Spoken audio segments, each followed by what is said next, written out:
শেখ হাসিনার প্রত্যর্পণ নিয়ে ভারত এখনো কোনো মন্তব্য করতে প্রস্তুত নয়, জানালেন জয়সওয়াল। চিন্ময় দাস ন্যায় বিচার পাবে আশা দিল্লির। ফ্যাসিবাদ হটলেও ঐক্যে ঘাটতি দেখছেন মির্জা ফখরুল। দূরত্ব কেটে যাবে বলছেন সহযোগীরা। 15 জানুয়ারির মধ্যে নির্বাচনের তারিখ জানতে চায় সিপিবি। ডাকসু নির্বাচনে আন্তরিক প্রশাসন। রোডম্যাপ দাবিতে 72 ঘন্টার আলটিমেটামের জবাবে জানালেন ভিসি ডক্টর নিয়াজ। হাড় কাঁপানো শীতে কাবু দেশ। 13 জেলায় বইছে শৈত্যপ্রবাহ, জমেছে গরম কাপড়ের বেচাকেনা। দিল্লি সহ ভারতের জনজীবনেও বিপর্যয়। আরও চড়েছে চালের বাজার। কেজিতে দাম বেড়েছে 5 থেকে 6 টাকা। খুচরা পর্যায়ে সয়াবিন তেলের সরবরাহে ঘাটতি।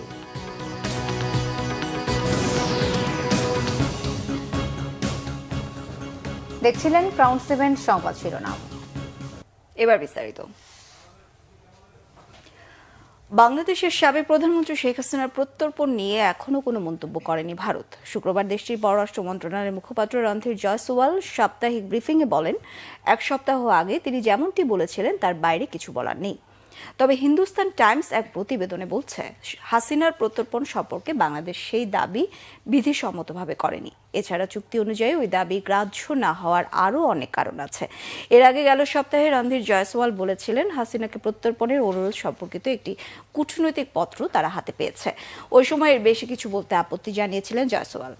অন্যদিকে ভারতের বিভিন্ন রাজ্যে বাংলাদেশিদের ধরপাকড় ও ফেরত পাঠানোর ঘটনা নিয়ে প্রশ্ন করা হলে মুখপাত্র বলেন, অবৈধভাবে ভারতে ঢোকা মানুষদের খুঁজে বের করা ও ফেরত পাঠানো নিরাপত্তারক্ষীদের দায়িত্ব। ব্রিফিংয়ে সনাতন ধর্মীয় নেতা চিন্ময় কৃষ্ণ দাসের জামিনের দাবি খারিজ হওয়া নিয়ে প্রশ্ন করা হলে জয়সওয়াল আরও বলেন, ওই ঘটনায় যাদের ধরা হয়েছে তারা সুবিচার পাবেন।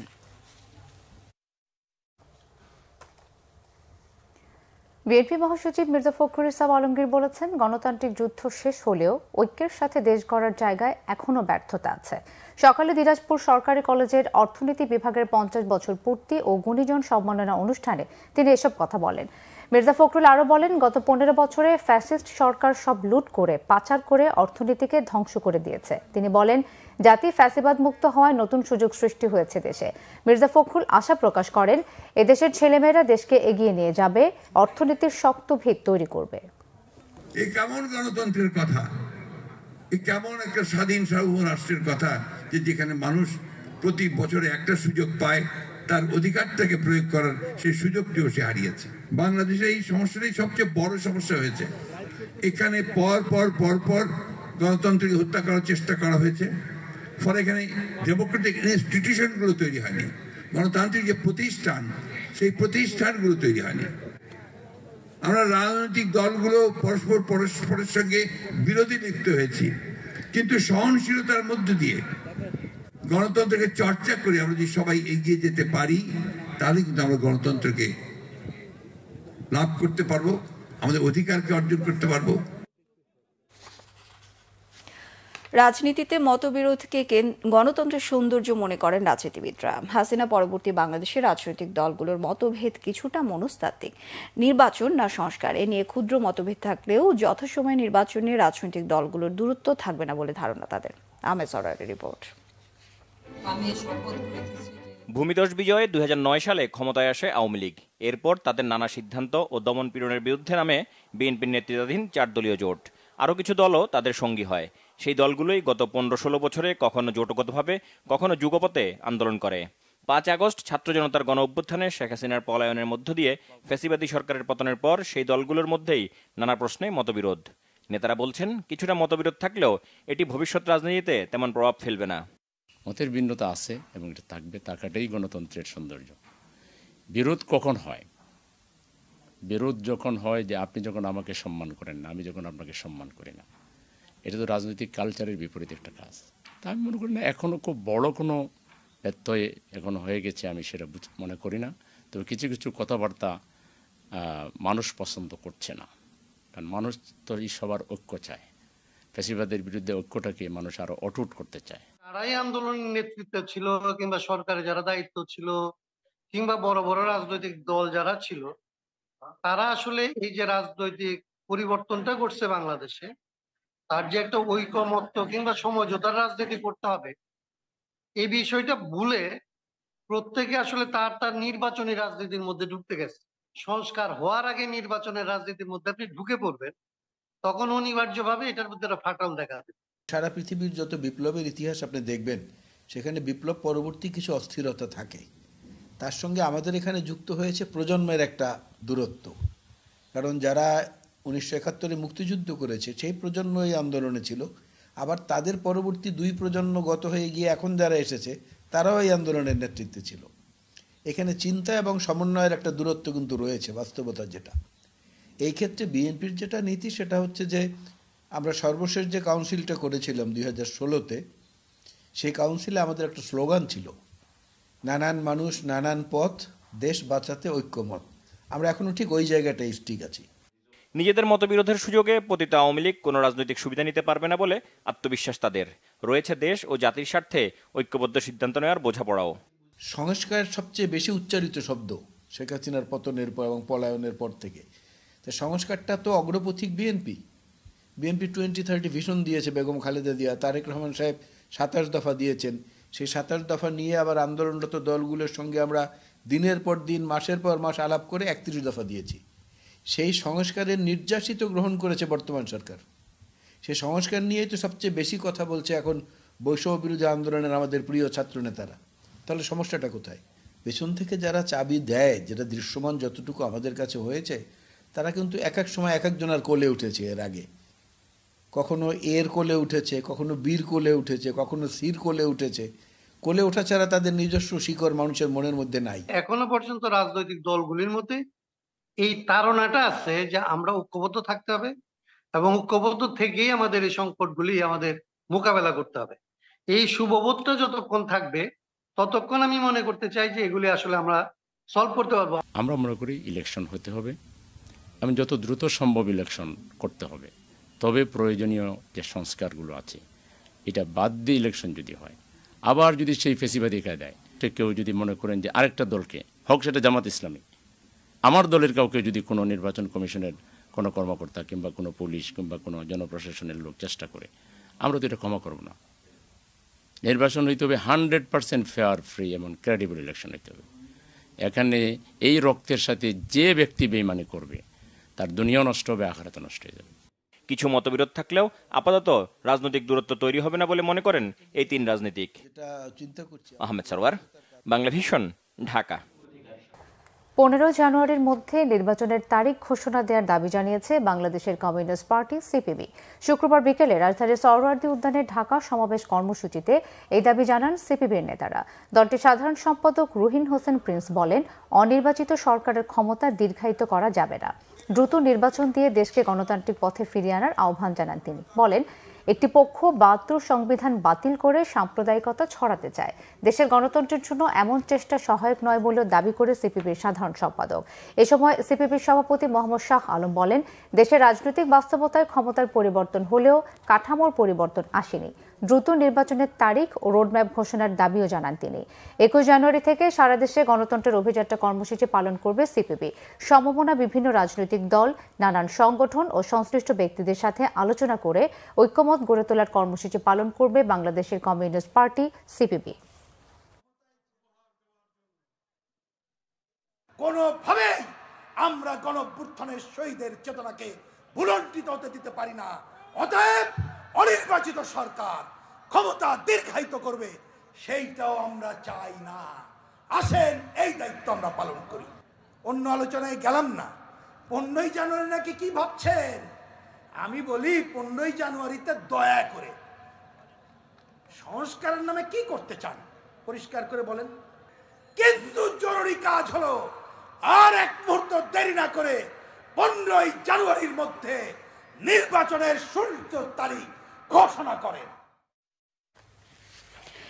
ইসলামী আন্দোলনের আমির চরমোনাই পীর মুফতি সৈয়দ রেজাউল করিম বলেছেন, যারা নির্বাচনের জন্য তাড়াহুড়া করছে তাদের জন্য অন্তর্বর্তী সরকার ভালোভাবে দেশ চালাতে পারছে না।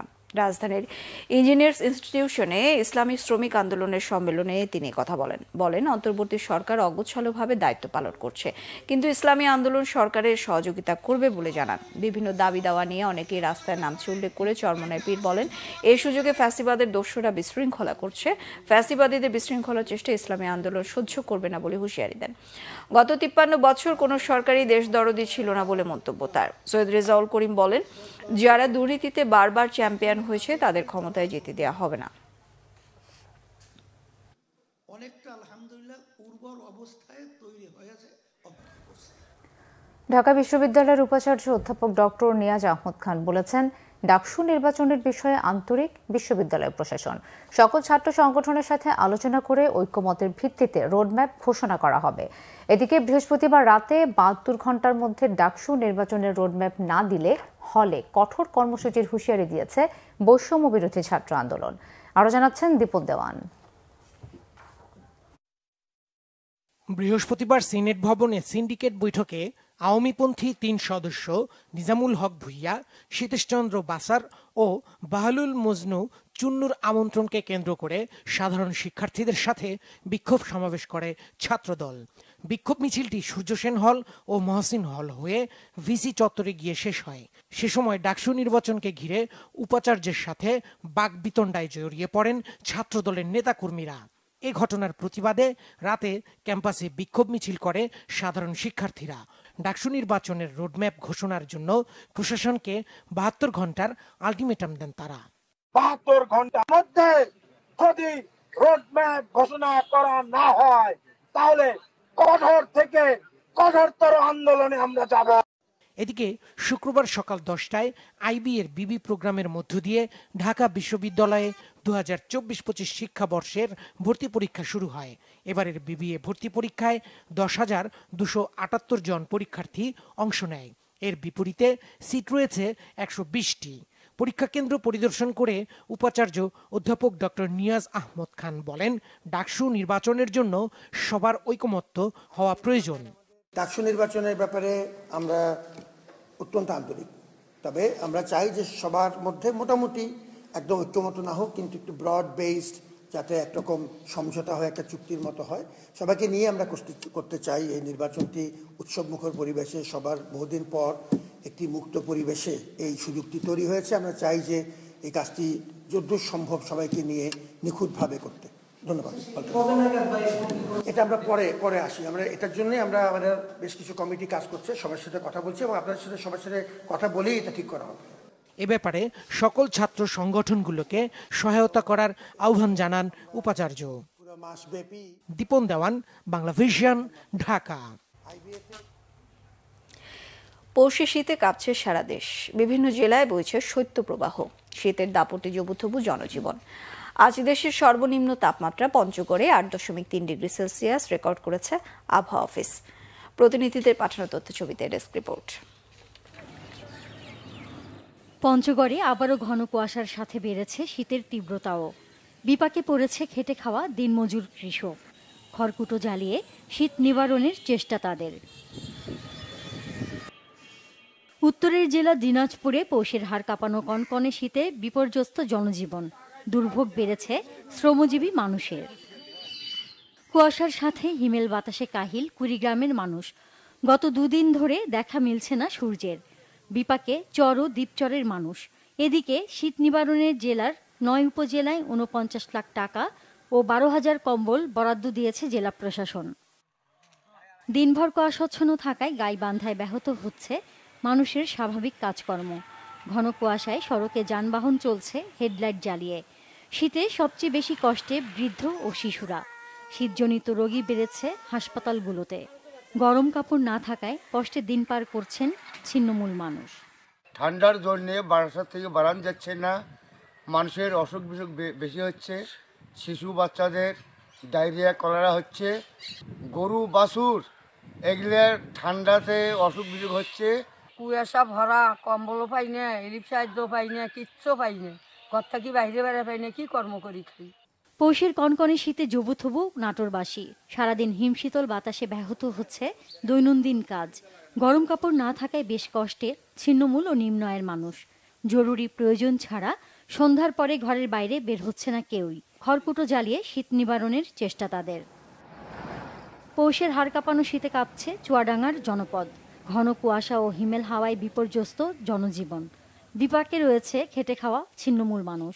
সময় মতো কাজে যেতে পারছেন না তারা। হাসপাতালে বাড়ছে শীতজনিত রোগীর সংখ্যা। এর মধ্যে শিশু ও বয়স্কদের সংখ্যাই বেশি।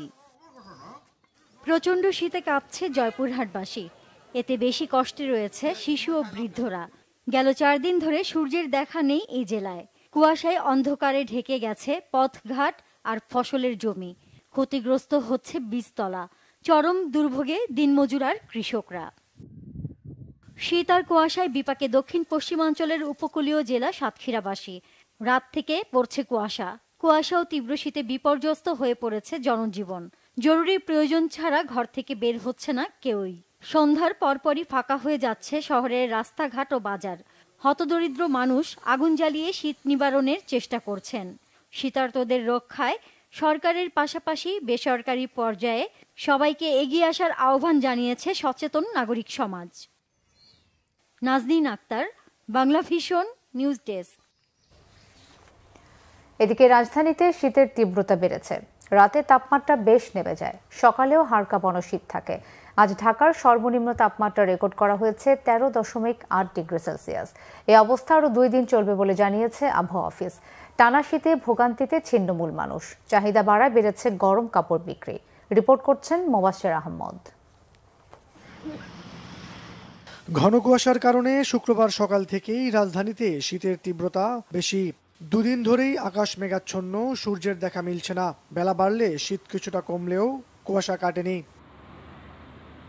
আবহাওয়া অফিস বলছে শুক্রবার ঢাকার তাপমাত্রা নামে 13.8 ডিগ্রি সেলসিয়াসে।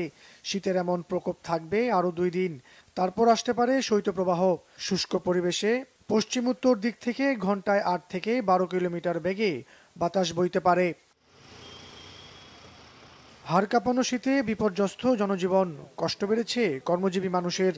হঠাৎ করে অনেক ঠান্ডা পড়তেছে। এই যেমন বেলা 11টা বাজছে, কিন্তু এখন পর্যন্ত কোনো রোদের কোনোই নাই। সবচেয়ে দুর্ভোগে স্বল্প আয়ের মানুষ। নগরীর পথে প্রান্তরে ছড়িয়ে ছিটে থাকা ছিন্নমূল মানুষের দুর্দশা চরমে। শীতবস্ত্রের অভাবে নামমাত্র পোশাকে শীত নিবারণের চেষ্টা তাদের। দেশের বিভিন্ন জায়গায় ছিন্নমূল মানুষের জন্য শীতবস্ত্রের বিতরণ শুরু হলেও রাজধানীর দুস্থরা অনেকটা আড়ালেই থেকে যায়। এদিকে শীত বাড়ায় নগরীতে গরম কাপড়ের চাহিদা বাড়ার পাশাপাশি বেচা বিক্রিও কিছুটা বেড়েছে। এখন শীত আছে, বিক্রি একবারে কম। কাস্টমার বাড়ছে, বেচা কিনা কম। কাস্টমার বাড়ছে দেখে শুধু চলে যায়। কিনতে আসে ঠিকই, কিন্তু ওই আপনার যে একটা চাহিদা, ওইটা চাহিদা নাই। মোবাশ্বের আহমেদ, বাংলা ভিশন, ঢাকা। অন্যদিকে বছরের শুরুতে তীব্র শীতে কাঁপছে উত্তর ভারত। ঘন কুয়াশায় ঢেকে গেছে বেশিরভাগ রাজ্য। সবচেয়ে বেশি প্রভাব পড়েছে দিল্লিতে। রাজ্যটিতে তাপমাত্রা নেমেছে 7 ডিগ্রি সেলসিয়াসের আশপাশে। বিপর্যয় দেখা দিয়েছে জনজীবনে। চরম ভোগান্তিতে দিনমজুর ও খেটে খাওয়া মানুষ। কুয়াশায় ব্যাহত হচ্ছে ট্রেন ও বিমান চলাচল। এরই মধ্যে দেরিতে ছেড়েছে 2 শতাধিক বিমান। বিস্তারিত রয়েছে শহীদ আরাফাতের ডেস্ক রিপোর্টে। হাড় কাঁপানো ঠান্ডা জেঁকে বসেছে উত্তর ভারতের দিল্লি সহ বেশ কয়েকটি রাজ্যে। দিল্লির তাপমাত্রা নেমে এসেছে 7 ডিগ্রি সেলসিয়াসের আশেপাশে। ঘন কুয়াশায় এক হাত দূরের কিছু দেখা কঠিন হয়ে পড়েছে। এরই মধ্যে দিল্লি ও এর আশেপাশের এলাকায় হলুদ সতর্কতা জারি করেছে আবহাওয়া দপ্তর। ট্রেন ও বিমান চলাচল ব্যাহত হওয়ায় জনজীবনে নেমে এসেছে দুর্ভোগ। দিল্লির ইন্দিরা গান্ধী আন্তর্জাতিক বিমানবন্দর থেকে অন্তত 7টি বিমান দেরিতে ছেড়েছে। বাতিল করা হয়েছে 6টি। এর প্রভাব পড়েছে কলকাতায়ও। রাজ্যটির বিমানবন্দরে অন্তত 36টি বিমান দেরিতে পৌঁছেছে। ঘন কুয়াশার কারণে রাস্তায় গাড়ি নিয়ে চলাচল করতেও বেগ পেতে হচ্ছে অনেকের। দিল্লির পর্যটকরা হতাশা প্রকাশ করছে। সবচেয়ে কঠিন সময় পার করছে দিনমজুর ও খেটে খাওয়া মানুষ। কাজের সুযোগ কমে আসায় প্রতিদিনের মজুরি আয়ে হিমশিম খেতে হচ্ছে তাদের। ঘন কুয়াশার কারণে আমরা অটো রিকশা চালকরা খুব কম কাজ পাচ্ছি। আমাদের প্রতিদিনের মজুরি উপার্জন করাও কঠিন হয়ে পড়েছে। আমরা অনেক কষ্টে বেঁচে আছি। কুয়াশার কারণে তাজমহলের কিছুই দেখা যাচ্ছে না। আশা করি দিন গড়ানোর সাথে সাথে সবকিছু দৃশ্যমান হবে। এর আগেও আমি দিল্লিতে এমন ঘন কুয়াশার সম্মুখীন হয়েছিলাম। তীব্র শীত ও বায়ু দূষণের কারণে দিল্লির পার্শ্ববর্তী নয়ডা এলাকায় স্কুল ছুটি ঘোষণা করা হয়েছে। অষ্টম শ্রেণী পর্যন্ত স্কুল বন্ধ ঘোষণা করা হয়েছে। ভারতীয় আবহাওয়া দপ্তর পাঞ্জাব, হরিয়ানা ও দিল্লিতে তাপমাত্রা কমে আসার জন্য জম্মু কাশ্মীর ও হিমাচল প্রদেশের ভারী তুষারপাতকে দায়ী করেছে। আগামী সপ্তাহ জুড়ে দিল্লির আকাশ ঘন কুয়াশা ও মেঘাচ্ছন্ন থাকবে বলেও শঙ্কা জানিয়েছে আবহাওয়া দপ্তর। Shahid Arafat, Bangla vision news desk. Chittagong elevated এক্সপ্রেসওয়েতে আনুষ্ঠানিকভাবে যানবাহন চলাচল শুরু হয়েছে। অসম্পূর্ণ অবস্থাতে শুরু হয়েছে টোল আদায়। সকালে আনুষ্ঠানিকভাবে এক্সপ্রেসওয়ের ফলক উন্মোচন করেন গৃহায়ন ও গণপূর্ত উপদেষ্টা আদিলুর রহমান খান। এলিভেটেড এক্সপ্রেসওয়েটির এখন নামকরণ করা হয়েছে বৈষম্য বিরোধী আন্দোলনের শহীদ ওয়াসিম আকরামের নামে।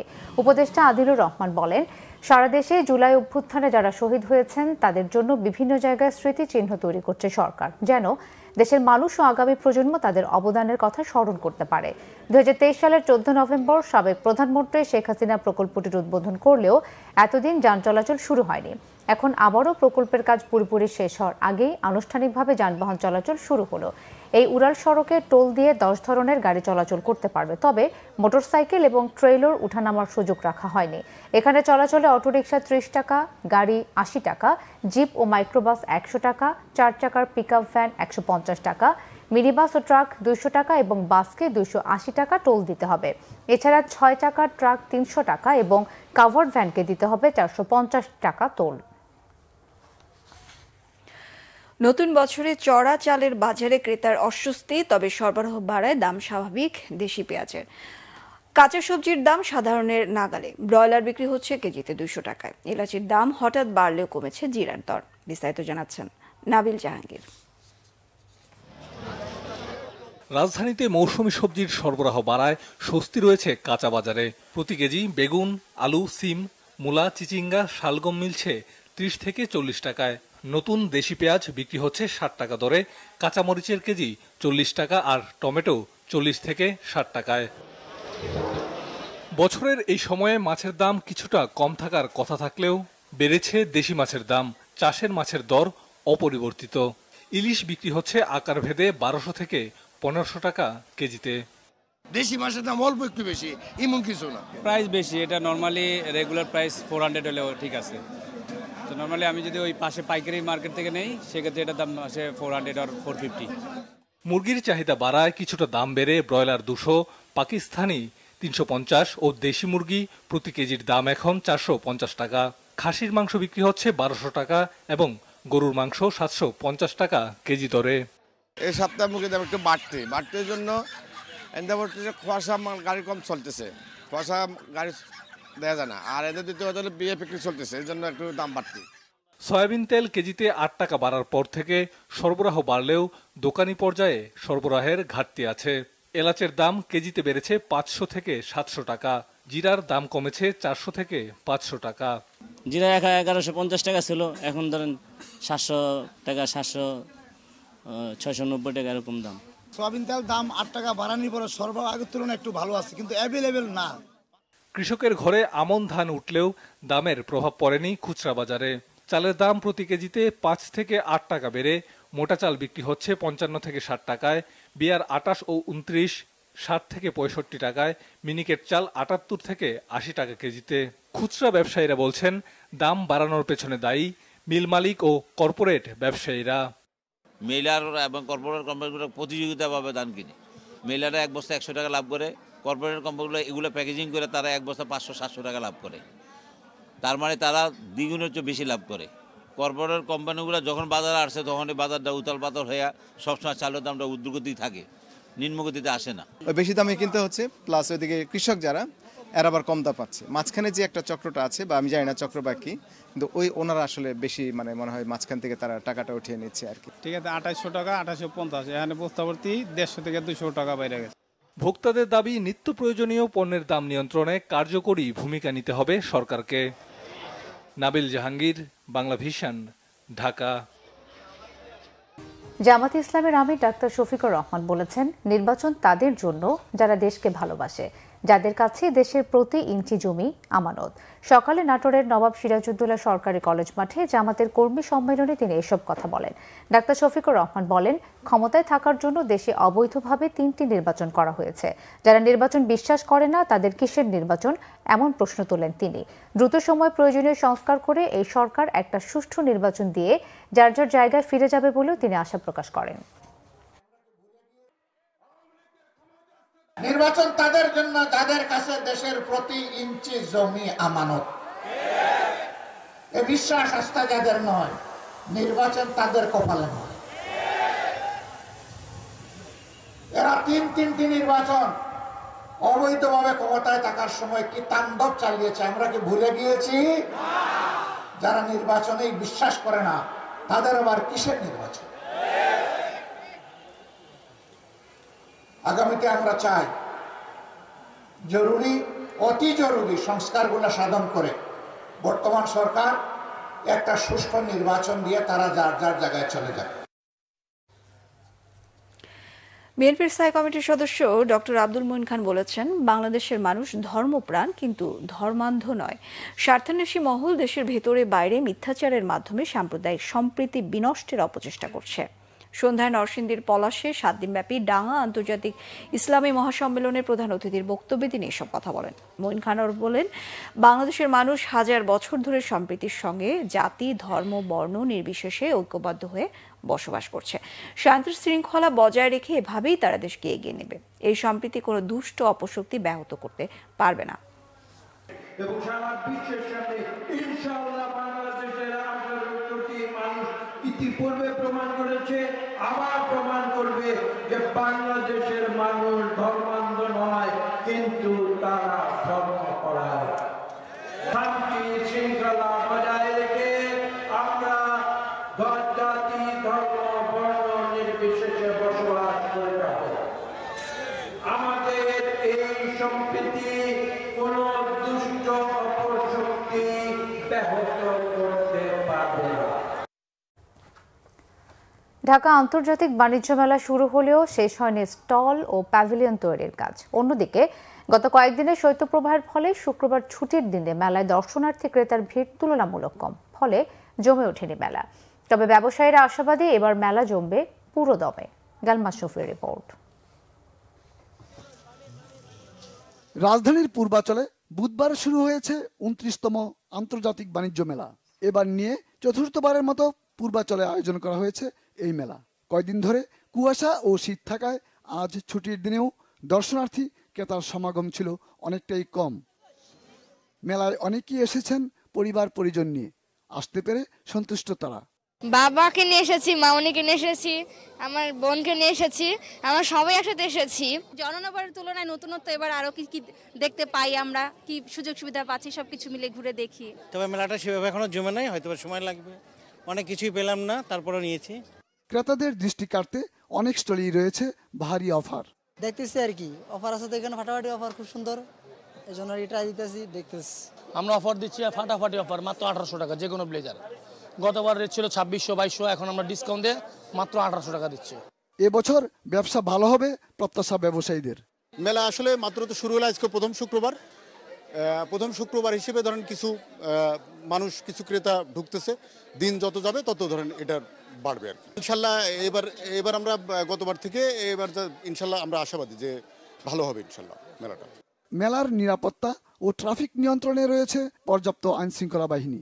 মেলা শুরুর দিকে এবং এ পর্যন্ত কোনো দুর্ঘটনা বা বিশৃঙ্খলা আমাদের কানে আসেনি এবং আমরা সর্বত্র সতর্ক আছি। এবং আপনি জানেন যে যারা মেলায় প্রবেশ করছে তাদেরকে সুন্দরভাবে চেক ব্যাকের মাধ্যমে মেলায় ঢোকানো হচ্ছে। কোনো দর্শনার্থী যারা ঢাকা থেকে বা বিভিন্ন জায়গা থেকে আসবে তাদের গাড়ির পার্কিং ব্যবস্থাপনা অত্যন্ত চমৎকারভাবে চারপাশে নেওয়া আছে।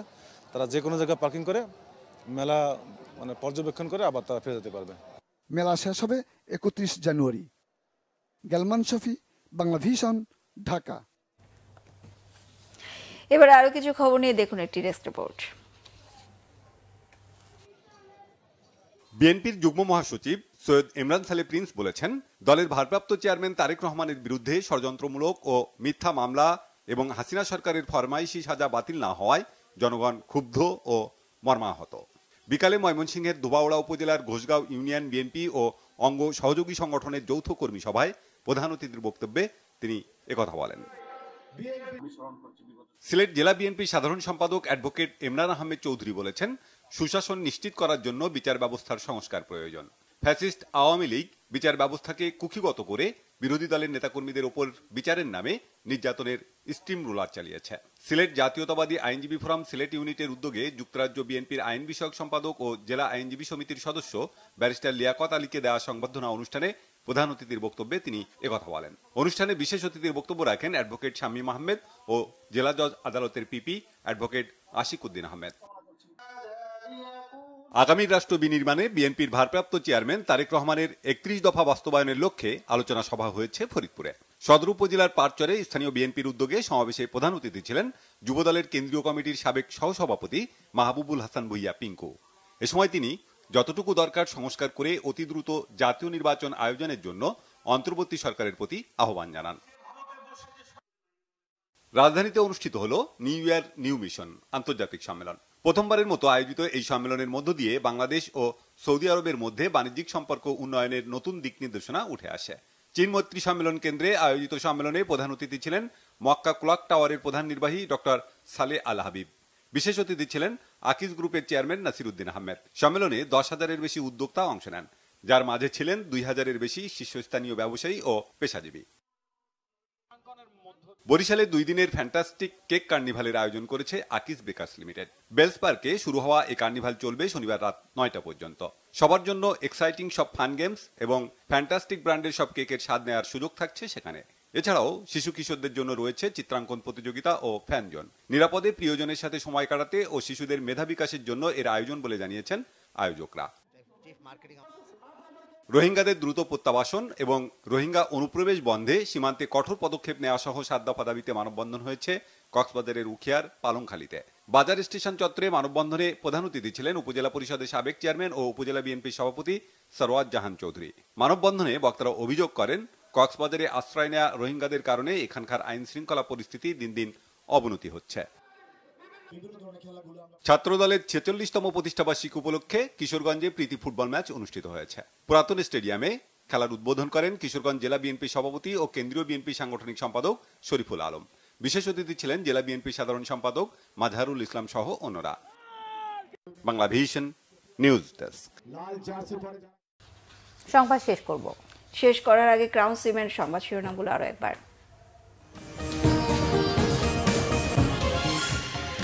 শেখ হাসিনার প্রত্যর্পণ নিয়ে ভারত এখনো কোনো মন্তব্য করতে প্রস্তুত নয়, জানালেন জয়সওয়াল। চিন্ময় দাস ন্যায় বিচার পাবে, আশা দিল্লির। ফ্যাসিবাদ হটলেও ঐক্যে ঘাটতি দেখছেন মির্জা ফখরুল। দূরত্ব কেটে যাবে বলছেন সহযোগীরা। 15 জানুয়ারির মধ্যে নির্বাচনের তারিখ জানতে চায় সিপিবি। ডাকসু নির্বাচনে আন্তরিক প্রশাসন রোডম্যাপের দাবিতে 72 ঘন্টার আলটিমেটামের জবাবে জানালেন ভিসি ডক্টর নিয়াজ। হাড় কাঁপানো শীতে কাবু দেশ, 13 জেলায় বইছে শৈত্যপ্রবাহ। জমেছে গরম কাপড়ের বেচা কেনা। দিল্লি সহ ভারতের জনজীবনেও বিপর্যয়। আরো চড়েছে চালের বাজার, কেজিতে দাম বেড়েছে 5 থেকে 6 টাকা। খুচরা পর্যায়ে সয়াবিন তেলের সরবরাহে ঘাটতি। এই ছিল এখনকার মতো। পরের সংবাদ রাত 1টায় দেখার আমন্ত্রণ রইল। এছাড়া বাংলা ভিশন সংবাদ ও সংবাদ সংশ্লিষ্ট অনুষ্ঠান দেখতে ভিজিট করুন www.bvnews24.com ও facebook.com/banglavisionnews এবং সাবস্ক্রাইব করুন youtube.com/banglavisionnews। ধন্যবাদ। শুভরাত্রি।